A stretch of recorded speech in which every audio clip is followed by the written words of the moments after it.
eu queria que você abrisse sua Bíblia lá em Mateus, capítulo 23.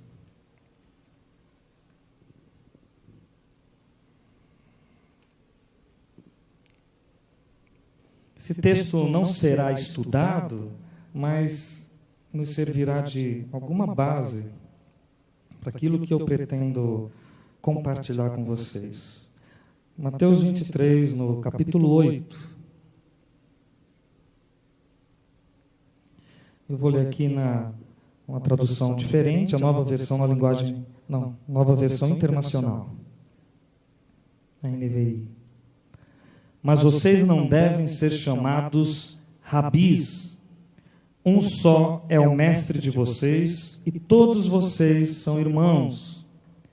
A ninguém na terra chamem pai, porque vocês só têm um pai, aquele que está nos céus. Tampouco vocês devem ser chamados chefes ou guias, porquanto vocês têm um só chefe, o Cristo. E o maior dentre vocês deverá ser servo, pois todo aquele que a si mesmo se exaltar será humilhado, e todo aquele que a si mesmo se humilhar será exaltado. Amém? Irmãos, esse texto,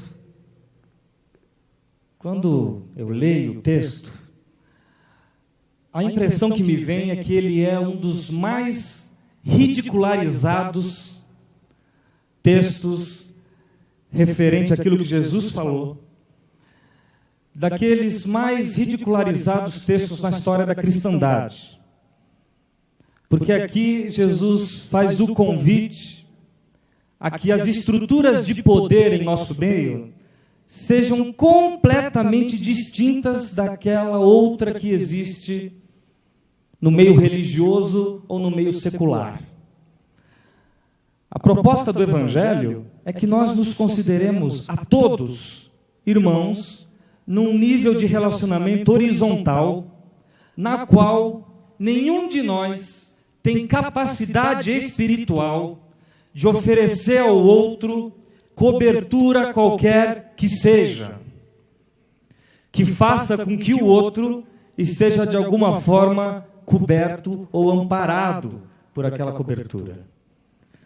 Esse texto ele é ridicularizado até naquilo que tem relação com as coisas mais banais. Aqui está escrito: não se chamem, não se designem um ao outro de pai, ou de mestre, ou de guia, porque um só é o tal nas vossas vidas. E nós resolvemos fazer absolutamente o diferente. Parece que esse texto não consta. É uma coisa que foi exportada do Alcorão ou de alguma outra escritura. Porque a cristandade católica resolveu ter um cidadão que incorpora exatamente isso no nome. É o Papa. E nós, por outro lado, o ramo protestante do cristianismo, também faz a mesma coisa, mesmo quando não se designa, considerando que nós nos achamos capazes de oferecer algum teto, alguma cobertura,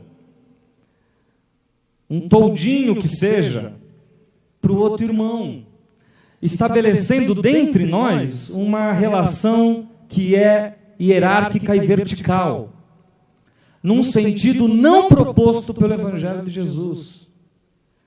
Agora, eu nem estou me referindo a isso, aos apóstolos, paipóstolos e estas coisas que acontecem no nosso dia. Não estou me referindo às nomenclaturas, tais quais aquela que acontece na Igreja Católica. Porque Paulo mesmo diz: fui chamado para apóstolo, pregador e mestre, em algum sentido, por conta do dom que ele carrega. Então, nem estou me referindo aqui àquilo que tem relação com a forma como um chama o outro. Aquilo que eu me refiro tem a ver com o espírito envolvido na forma como um chama o outro. O que está estabelecido é um esquema indestrutível de controle, gente que controla e gente que é controlada. Essa é a realidade acerca desse texto, que fica flagrante quando o cidadão que é chamado de mestre, ou de rabi, ou de guia, ou do seja lá o que for, o fato de chamá-lo assim não é o grande problema. O problema é o espírito envolvido nessa designação. Porque se você for ver um versículo acima, o versículo 7, ali está escrito acerca da malignidade da designação. O versículo 7 diz que eles gostam de serem saudados nas praças e de serem chamados rabis. A questão está numa espécie de prazer, de sadomasoquismo, de uma quase tara, se não for o caso, na relação que se estabelece entre líderes e liderados no meio da igreja. Uma relação onde uns têm uma necessidade impressionante de serem controladores e outros, no mesmo nível de patologia, têm uma necessidade fundamental, senão eles morrem, de serem controlados. Isso eu aprendi na prática lá em Santos, quando algumas pessoas ligavam numa das maiores igrejas da cidade, dizendo: Marcelo, eu estava fazendo o esquema direitinho. Eu fiz a classe 1, eu fiz a classe 2, eu estava indo para 3 e me preparando para o batismo, quando de repente, ao preencher um questionário, para ver se o irmão já está todo higienizado daquilo que é considerado de suma importância para que se vá ao batismo, ao responder o questionário, eu tive que dizer que era casado com meu esposo há 26 anos, no entanto, esse casamento não era no papel. E aí ela foi chamada à parte e disse: você não vai poder ser batizada. Mas como não? Não, porque você não é casada. Aí, como não sou casada? Eu sou casada há 26 anos, tenho 3 filhos, nós temos uma clínica médica lá na cidade. Aí não, eu tenho que lhe falar então que há 26 anos que você está adulterando. Aí ela: não me faça desistir disso, eu gosto tanto de Jesus, quero tanto esse negócio, por favor, não me faça desistir disso. Batizar é só... E eu já tinha conversado muito com ela acerca dessas coisas. E ela começou a querer confrontar e tal. E aí uma outra pessoa, jornalista, foi impedida de ser batizada, na mesma classe que ela, porque ao preencher o questionário, ela lá citou que ainda não tinha, por uma desgraça, se libertado do vício do cigarro. Então ela não pôde ser batizada. E aí eu fiquei com isso na cabeça, e a coisa do cigarro para mim é de uma simplicidade de entender absoluta. O que não se quer é que, entenda o adesivo da sua igreja no carro, o cidadão que dirige o carro, você não gosta da ideia de vê-lo assim, parado no sinal vermelho. Enquanto lá está escrito o nome da sua igreja. Porque a maior preocupação que você, como líder, tem carregado tem a ver com a reputação do seu trabalho. Preocupação essa que Jesus nunca considerou em nenhuma esquina e em nenhum encontro humano que ele teve. Ao contrário, em função de não considerá-la, é que ele, mesmo não sendo glutão, mas na festa tinha gente que comia a coxa do boi à mão, ele era chamado então dessa forma. Mesmo não sendo beberrão de vinho e não tombar pelas festas, alguém podia cair do lado dele, dado ao êxtase do muito vinho. E aí ele foi chamado de beberrão porque estava lá, de glutão porque andava com aqueles caras, amigo de pecadores. Mas as nossas preocupações são tão mais básicas. Esta pessoa não pode ser membro ativa da igreja, porque ela ainda não se transformou de modo a poder responder pela igreja. Você está entendendo? Primeiro ela se transforma, depois ela se converte, entendeu? É o caminho oposto. Porque se o batismo é a expressão pública da minha conversão, O que se está propondo é que ela primeiro mude e depois ela receba o Senhor Jesus. Que ela primeiro seja transformada e depois, então, se converta. É essa forma como a gente tem estabelecido critérios de controle e de ser controlado também. Porque depois de me chorar todas as pitangas e de falar lá não piso, lá não vou, passado um tempo mais, cadê a irmãzinha e sua família? Estavam alucinados com a história de frequentar, passar por todos os esquemas e salas e grupos que são necessários para que se chegue a determinado patamar espiritual dentro da comunidade. Sabe? Ganhar, enviar, não ganhar, como que é, irmão? Não, os irmãos sabem. Consolidar, treinar e enviar. Isso dá um T no camarada que se envolve, que ele quer alcançar aquilo de todo jeito. Não importa o que tenha que fazer e nem como. E nem se envolva, e nem se aquilo envolve alguma espécie de artificialidade no meio do processo. Aí eu parei para pensar, falei, nossa, a gente fica denunciando esquemas de controle, mas o que o povo mais quer mesmo é ser controlado. Todo mundo quer uma parede para encostar, quer ver o teto sobre a cabeça, ninguém mais quer andar por fé nos nossos dias. Ninguém mais quer carregar consciência própria e caminhar em edificação mútua, na troca de dons propostas na palavra. De forma que eu só estou falando acerca desse texto por um segundo motivo, além desse que tem relação com os esquemas de cobertura. Porque esse primeiro motivo tem a ver, então, já com alguma coisa que estamos fazendo aqui. Nós não estamos aqui para receber uma espécie de cobertura espiritual ou eclesiástica do pastor Caio. Nem o pessoal de Santos está sendo coberto por mim, enquanto Caio Fábio me cobre, obedecendo estritamente o esquema de submissão. Porque eu mal me cubro. Aliás, meu irmão, eu te dou a plena certeza que carrego de que não me cubro.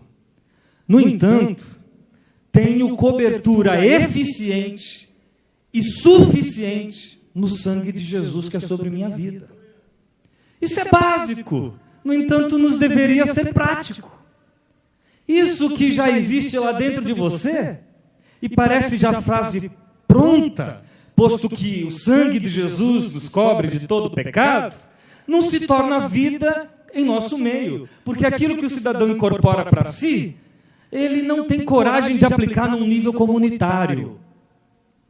E a nossa proposta não é outra, senão aplicar num nível comunitário os benefícios da graça de Deus para a sua própria vida, no que tem relação com tratar com o outro, tem relação com priorizar o que Jesus priorizava, desconfiar do que Jesus desconfiava, abrir os braços em aceitação e sem nenhuma reserva para aquilo que Jesus aceitava dessa forma também. Mas a segunda coisa que esse texto demonstra, além dessa da cobertura, que de nós para qualquer um outro de nós é absolutamente ineficaz, creia nisso. A segunda coisa tem a ver com a pedagogia da graça. Preste atenção. Algumas pessoas falam, como que é na visão da graça não sei o quê? Como que é no evangelho da graça? Parece até que nós estamos começando alguma coisa nova na história. Parece que estamos inventando uma novidade. Eu fico me achando o maior herege. Cidadão anunciador de uma seita maligna ou benigna para alguns. Na minha cidade, o conselho está reunido. E nós seremos classificados como seita. Um pessoal que olha tudo o que acontece ao redor na igreja evangélica brasileira, mantém-se calados para não serem esmagados feitos formigas por esse pessoal que tem o poder temporal na mão. Eles olham para um grupo que não dá 80 pessoas lá em Santos e se preocupam como é que vão classificar esse pessoal. E com a vacinação que é necessária fazer no grupo que se reúne sob a cobertura deles. Essa é a verdade. Agora, se nós estamos aqui e se queremos levar para as nossas casas alguma coisa que não tem a ver só com a essência, mas que tem a ver com a forma também, então é muito simples. A forma é só o resultado mais prático, espontâneo, didático e pedagógico do que vem a ser a essência. Quando nós nos reunimos, então, como igreja, este ambiente, meu irmão, precisa representar alguma coisa que é didático e edifica o outro no que tem relação com o Evangelho. Nós precisamos falar a mesma coisa sempre, isso não tem relação só com a palavra, com a hora da mensagem, mas tem relação com toda a ocorrência de um culto. E a primeira coisa começa daí, do próprio culto, do que significa o culto, para que é que o culto existe como culto. Ele não existe como mais um culto de determinada campanha que tem a finalidade de se alcançar determinado benefício. Faltar ao culto não implica em si mesmo um pecado, porque o culto é o ambiente de encontro dos discípulos e ele em nenhum sentido substitui, por mais vida que se tenha no culto, o culto que se deve ter na vida. De fato, o que tem que ser priorizado no culto é que o culto existe na vida. Caso contrário, faremos deste ou de qualquer lugar um lugar na qual se diz: temos para com Deus uma relação de hora marcada. Deus agora vai agir. Quando nós invocarmos na abertura do culto o começo do tal, ele tem toda a liberdade para se manifestar. Antes disso, o camarada sentia tudo, menos a presença de Deus. Como nós cremos que a presença de Deus, que seu amor na nossa vida, não há como dele se separar, não importa em que nível encontre minhas emoções, se eu estiver triste, deprimido, feliz, saltitante. A questão que eu sei é que Ele comigo está, posto que é Deus conosco. Essa mesma concepção de vida é que eu levo para o culto. Bom, mas aí então o culto começa. E aí eu tive com os irmãos lá em Porto Ferreira e eles vão ter que ouvir de novo essa parte, porque eu sempre achei isso o fim da picada. Mas o que eu acho é tão demodé, o que eu acho acerca do louvor e da adoração está tão fora de moda, que a coisa está muito complicada de se entender diferente. Mas a questão é que nós somos levados a entender que na cruz de Jesus Cristo e na cobertura do seu sangue, todos nós fomos purificados dos nossos pecados, fomos justificados para que então sigamos a vida, considerados perfeitos para que no processo nos aperfeiçoemos, considerados de antemão santificados para que possa haver santificação à medida que se caminha, considerados todos iguais, de forma que não há mais homem, mulher, grego, cita, bárbaro. No entanto, quando o culto começa, tudo que se diz é o contrário disso. Em cada gesto incorporado na liturgia do culto protestante. Tudo que se diz é que há alguns cidadãos especiais, uns levitas. Eles vêm à frente, levitando. E eles se aproximam do instrumento. E o instrumento, meu irmão, está consagrado. Ele teve que passar o dia inteiro mortificando-se todo, tomando o máximo cuidado para não pecar. E um jovem lá no interior de São Paulo me falou: Marcelo, você falou uma coisa que hoje eu passei o dia inteiro, eu não pequei e vim ministrar hoje. Chegou em sua justiça própria e vim ministrar hoje, mas eu não pequei, porque eu tomei cuidado, eu passei o dia inteiro dormindo. Falou brincando, para poder chegar hoje à noite e merecer o espaço que me deram, para que aqui tivesse a ousadia de tocar nos instrumentos consagrados. E aí fazem do cidadão vocalista, do Jack, the minister, o ministro do louvor e da adoração da igreja. E nada, continuam não tendo nenhuma implicação com as palavras, nem com o Papa e nem com o ministro. No entanto, o problema é o espírito embutido nisso. Ele é o cara responsável por nos conduzir ao Santo dos Santos.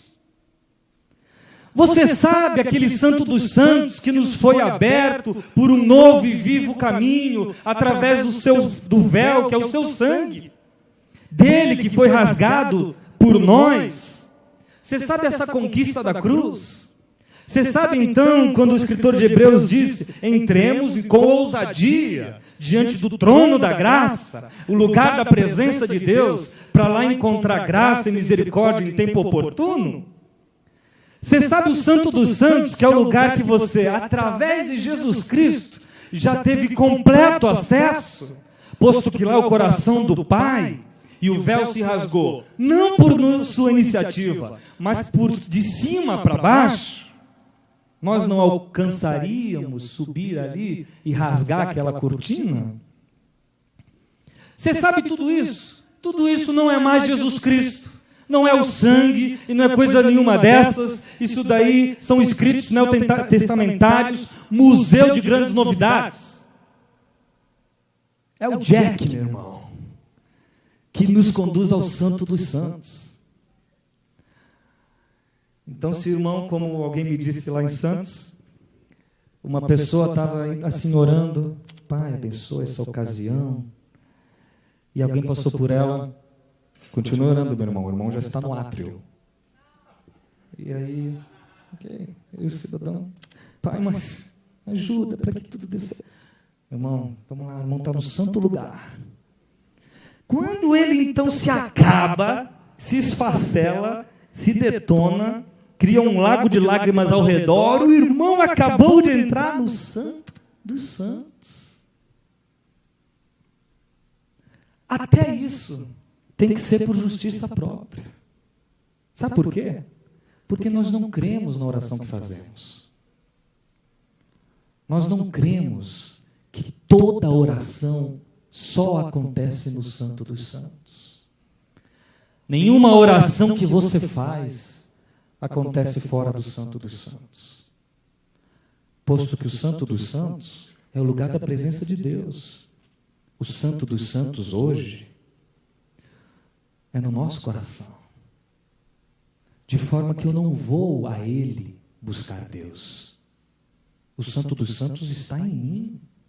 Numa loucura que Deus fez, numa coisa maluca, Ele me fez templo. E decidiu nele com Ele mesmo, naquela reunião que nós não participamos, fazer de nós morada.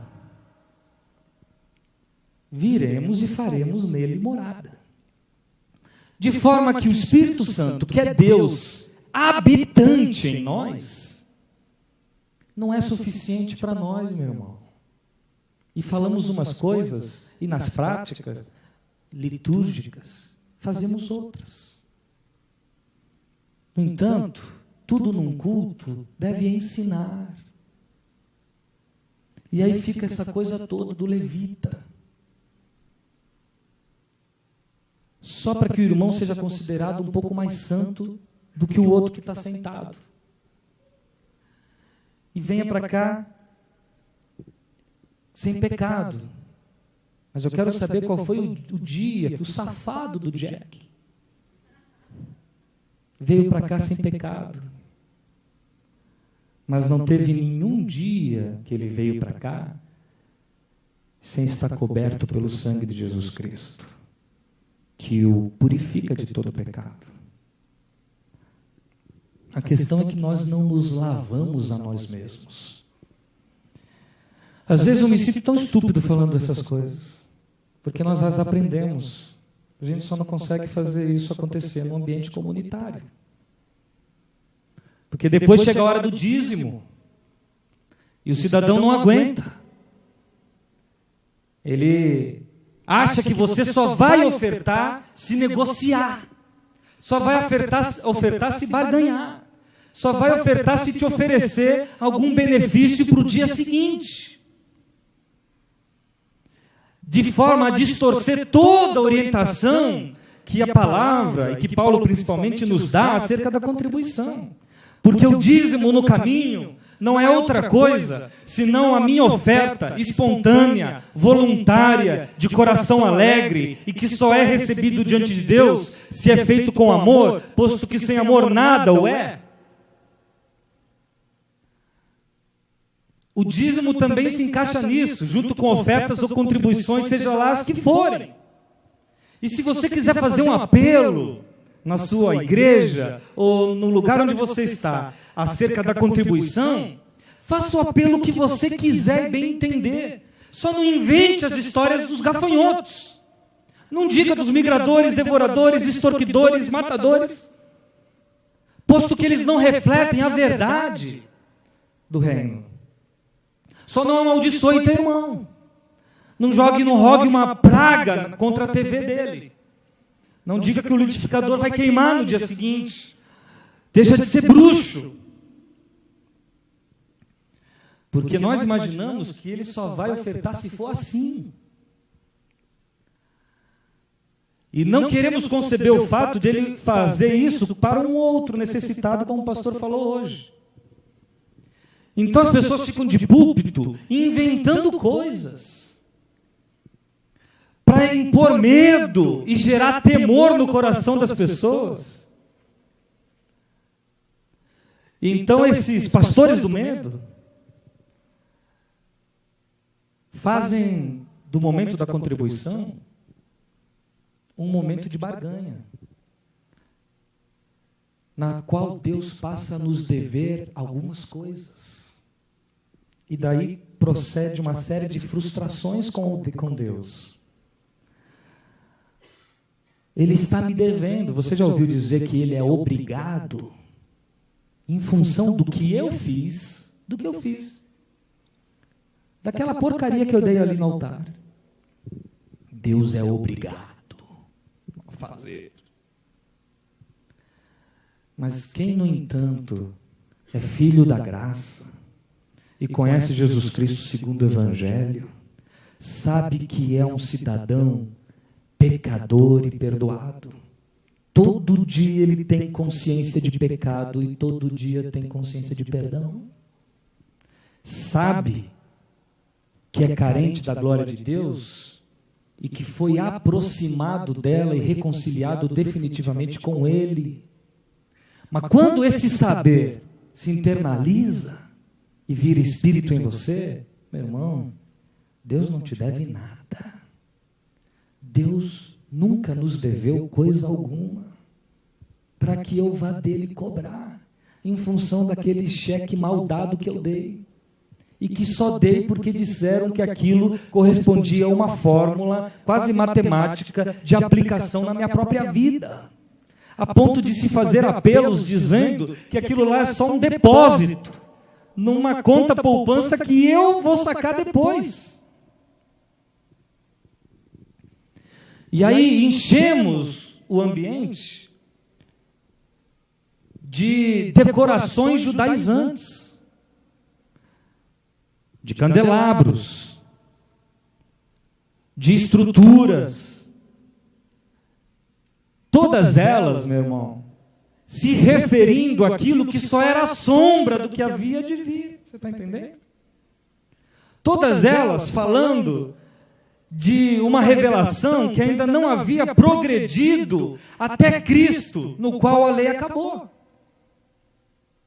Todas elas que tinham um efeito didático, se referiam à presença de Deus, no entanto não era a presença de Deus.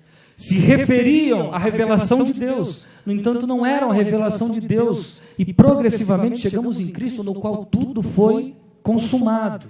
Mas isso parece tão bobo e tão tacanho para nós, que nós temos que ficar toda hora lançando mão das historinhas de heróis bíblicos para dizer que Abraão entregou Isaac.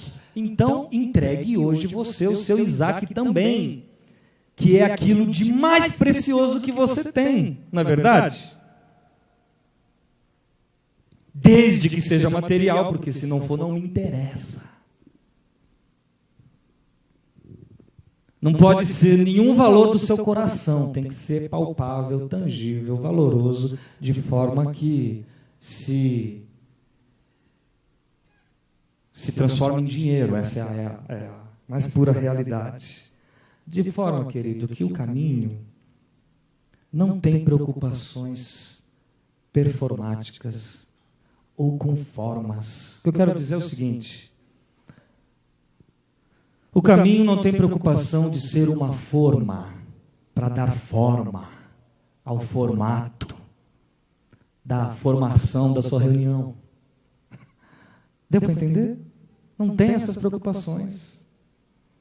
Não carrega nenhum sistema, nenhum esquema de como você deve proceder para fazer valer as coisas que aqui se diz. Porque o caminho, ele é, antes de tudo, o caminho que você faz no caminho que é Jesus. E depois, você se encontra com discípulos de Jesus no caminho.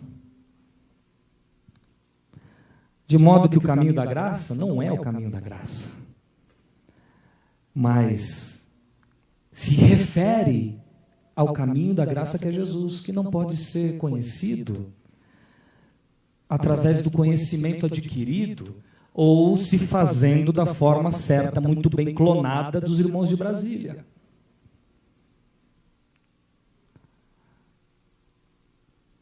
O caminho é um espírito.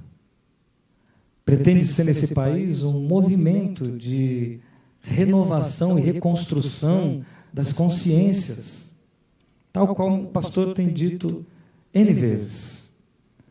E, concluindo, a minha preocupação final é que, então, ao mesmo tempo que o caminho não incorre em te oferecer uma fórmula, uma bula de elementos litúrgicos, ao mesmo tempo deve se insurgir contra todo elemento litúrgico que em si mesmo é a anulação do Espírito da graça. Isso ficou claro? Se insurgir contra todo elemento litúrgico da nossa convivência, e isso tem relação com tudo. Até com a apresentação de uma criança. Eu estou exagerando? Não, não estou. Eu apresento crianças, os irmãos devem apresentar crianças, a coisa mais legal é apresentar crianças. E nós oramos a Deus pedindo que Ele abençoe aquela criança. E eu me faço valer desse momento para que os pais publicamente declarem um compromisso de criar aquela criança nos caminhos do Senhor, coisa que já está embutida no processo, que é o que eles mais querem. Se eles estão trazendo a criança ao altar, sem aquela consciência de que, se assim não for, a criança vai morrer pagã. Porque essa consciência católica habita a nós também, que somos católicos por tabela. Não somos, mas invejamos, queríamos ser. Queríamos ser porque o cidadão gosta de dizer: comprou o carro, já está andando uma semana com o carro e ainda não trouxe o carro para eu orar por ele. Isso não acontece? Traga a chave, meu irmão, senão esse carro não vai ser abençoado. Você está andando sem seguro. Está andando sem a minha oração. Eu sou aquele que te cubro. Tirando dele o mais básico direito que lhe foi dado, primeiro nas palavras do Novo Testamento e depois na Reforma, de devolver ao cidadão o sacerdócio pessoal, de se relacionar com Deus diretamente, sem mediações, sem esquemas medianeiros. Então nós não fazemos esdrúxulamente, como alguns setores fazem, mas fazemos camufladamente, quando fazemos o outro ficar na dependência da minha intercessão, porque a minha é a que vale. Ah, fazemos isso todo dia. Não diga que não. Então, se eu trago a criança à frente, mas isso não fica claro, que ele, o pai, é o cidadão que deve, ao chegar em casa da maternidade, erguer seus filhos aos céus e dizer: Senhor, eu te devolvo. Obrigado por essa criança. Se o pai e a mãe assim não o fizerem, porque isso cabe ao ministro, então eu vou te dizer, meu irmão, isso é tudo menos o evangelho. Tem cara de evangelho, tem jeito de evangelho, tem ambiente de evangelho, mas não é o evangelho, porque no evangelho não há medianeiros na nossa relação com Deus, posto que o único mediador é Jesus Cristo, o homem. Isso é claro. Isso aprendemos desde sempre, mas então leva para casa o desafio de aplicar isso nas suas estruturas de reuniões e de encontros humanos. Amém? É só essa orientação que eu queria trazer. Porém, isso não acontece se a nossa consciência, primeiro em nós, a coisa não acontecer. Primeiro você. Tem que acontecer primeiro em você. Senão eu carrego alguns temores. O primeiro deles é que nós nos tornemos uma espécie de cidadãos caio-fabianos espalhados pelo Brasil a representar o pastor. Sim, nós somos os caio-fabiólatras, que gastam todo o seu tempo e energia se defendendo dos caiofóbicos, que estão ali do outro lado atacando, e nós a eles. E isso vai se tornar o evangelho na nossa vida. Daqui a pouco a gente está tão gostando desse negócio, tendo tanto prazer nisso, que estar nisso, no meio dessa tensão, na qual nós somos os livres e eles não, no meio dessa tensão vai estar tão gostosinho que isso daí para a gente vai ser o evangelho. Alguns dos caiofóbicos gostariam de estar dentro, só não estão porque Caio está. E alguns dos caiofabiólatras estão e estariam de qualquer jeito, independente do que o Caio falasse.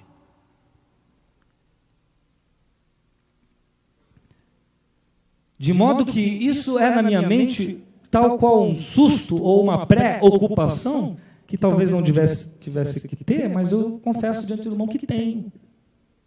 Tenho, todo dia. Que preocupação é essa? A preocupação de que você se converta a outro esquema, que você se dedique a outra espécie de liturgia, que você assuma novos costumes, depois de já ter passado por uma série deles, e faça disso aqui mais uma experiência religiosa na sua vida. E é isso que vai ser, se não houver a conversão impactante, constrangedora, profunda da graça de Jesus na nossa vida. Se você não se vê assim, no pó e na cinza da carência absoluta de Deus, depois de ter feito tudo o que podia e não conseguiu, então foi posto reconciliado com Ele. Reconciliação essa que te permite agora entrar para dentro de si, reconhecer um monte de bichos e monstros que você nem sabia que existiam dentro de você. Tamanhas preocupações que você tinha com os penduricalhos. Com que eu uso, com que eu não uso, com que eu posso, com que eu não posso. As preocupações são essas. Estavam tão boas as preocupações antes, eram só essas. Agora que elas saem de cena, que elas saem da frente, o que aparece agora, meu irmão, sou eu. Deus me mostra para mim mesmo. Ele diz, eu te amo mesmo assim. Eu já te vi assim quando você nem olhava para isso. Agora vai. Faz todo esse processo, você vai melhorar. E olha e encara tudo que você vai ver aí dentro. Que esse caminho se faz no solo seguro da minha graça. Significa o seguinte: tudo que você descobrir acerca de você não te coloca mais na experiência de areia movediça da religião que ora me salva e ora me condena. Descobri que eu sou não sei o quê. Estou condenado. No dia seguinte, descobri que, por outro lado, eu sou bom naquilo ali. Estou salvo. Mas se escorrega no terceiro dia, voltou a estar condenado. De modo que num dia está salvo, e no outro está condenado, e no outro está salvo, e no outro está condenado. Mas por que às vezes você fica tão triste com uma série de descobertas acerca de você mesmo? E a gente tem que dizer para as pessoas: meu irmão, Deus já sabia que você era assim, e mesmo assim quis você e morreu por você, sendo nós ainda inimigos dele, pecadores. Porque agora ele garante o processo. Como assim? Você vai descobrir aí, vai descobrir um Gilmar, que carrega algumas obscuridades, algumas sombras, coisas dentro dele. Só que ele pode entrar labirinto adentro. Eu tenho feito essa experiência, o Senhor, o Espírito em nós. Entrar labirinto adentro. Que nenhuma condenação há para os que estão em Cristo Jesus. Vai, entra. Faz o caminho. E você vai reconhecer uma série de mazelas que, se não fosse a graça de Deus, só o suicídio para dar cabo dessa história toda. Estão finalizando. É isso que eu quero dizer quando eu digo que primeiro precisa acontecer em mim e em você. Eu estou propondo a conversão diária a Jesus Cristo. A reflexão constante acerca de sua imensa graça. A certeza de que o Senhor é bom. O Senhor é bom. O Senhor é bom. E a sua misericórdia dura para sempre. E não importa o que aconteça, o Senhor é bom. E a sua misericórdia dura para sempre. E num mundo totalmente zombador de nós, e com a vida escaldante debaixo do sol que a gente vive, quem conhece a graça do Senhor, continua sendo capaz de dizer: o Senhor é bom.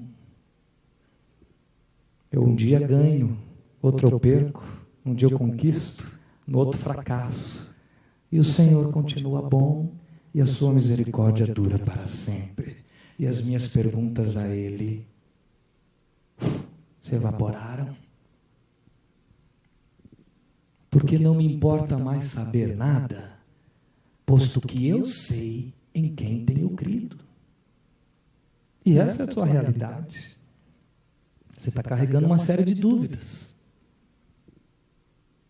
A maioria delas é bem capaz que fique sem resposta. Porque eu também não vejo Deus muito fã de dar essas respostas. Eu não sei um monte de coisa, mas eu sei em quem tenho crido. E essa experiência de fé, meu irmão, na minha vida e na sua, carece de ser diária. Ela é dentro. Ela é gradual, ela é passo a passo. Ela tem que acontecer primeiro em você. O meu filho, ele tem de vez em quando umas manias de colocar dentro da água com algodão uns feijões, não é? Você já fez isso? E ele coloca feijão. Aí eu olho para aqui e falo: olha a terra do feijão, né? Coitadinho. Que processo ruim esse daí pro feijãozinho. Aí eu passo 2, 3 dias, você vê aquele feijão. Ele já nasce meio capengante, não é? Ele já nasce meio tombando. Ele já nasce caído. já nasce com a natureza toda deformada. Tem uma vida fugaz. Tão tristinho o feijãozinho.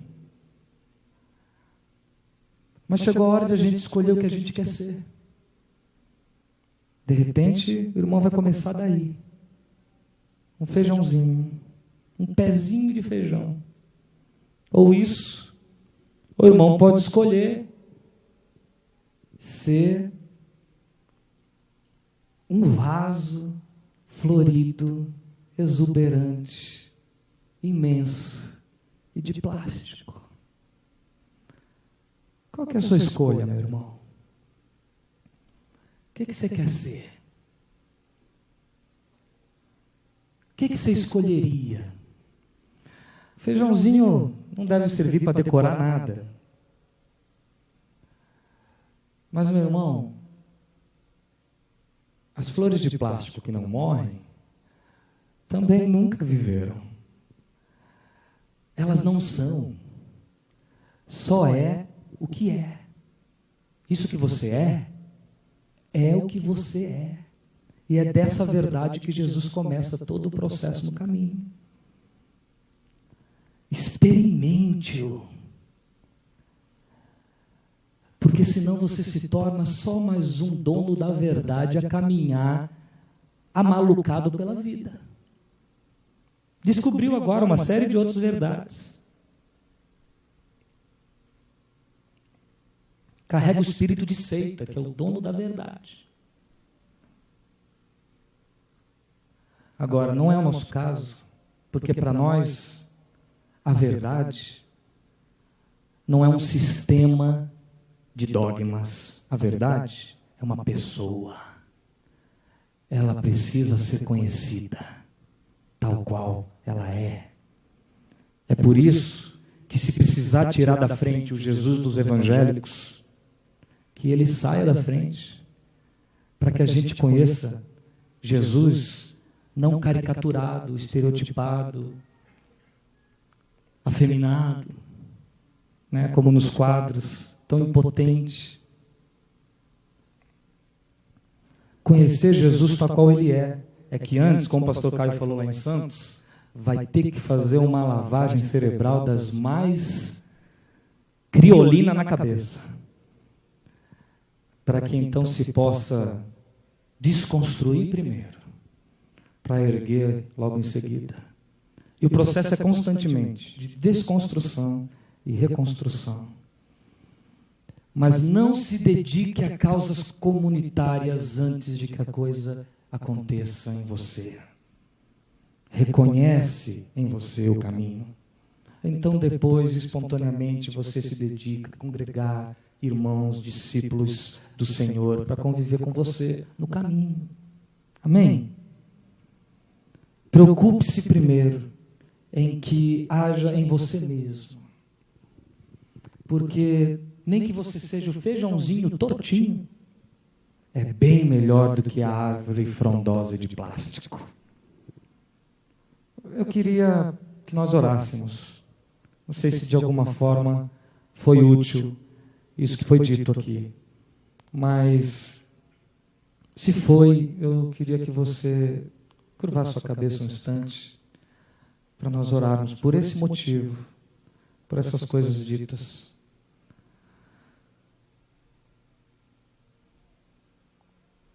Quero que você feche seus olhos e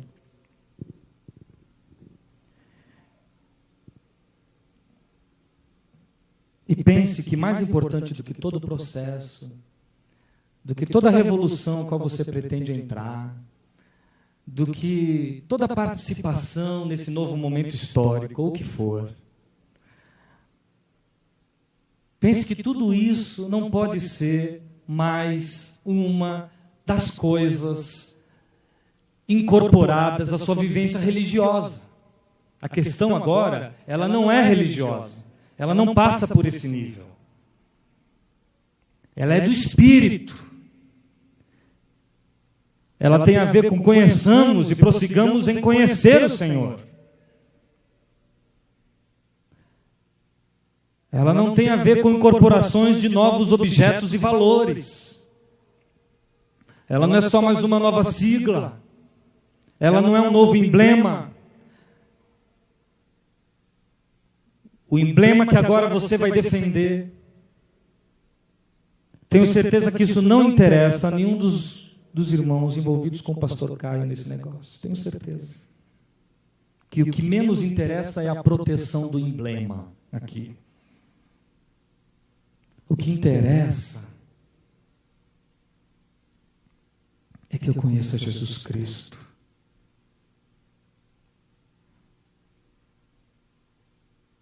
Tal qual Ele se revelou a nós. E depois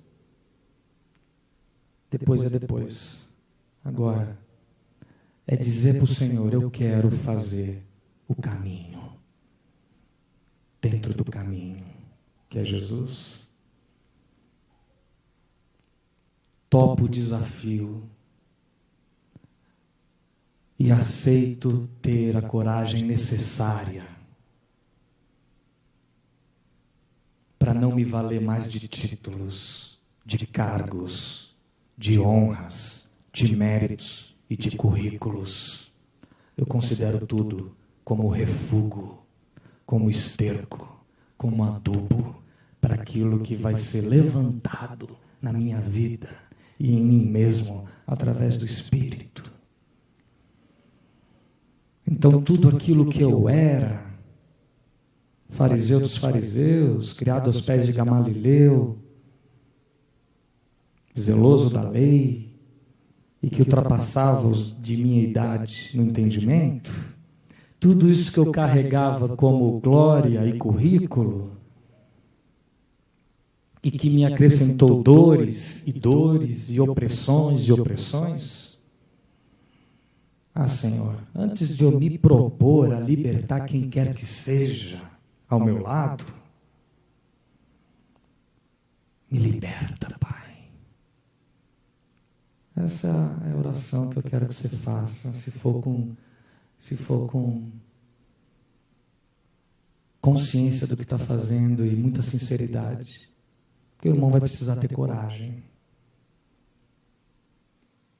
Para não depender de títulos, tem que ter coragem. Uma mínima coragem necessária.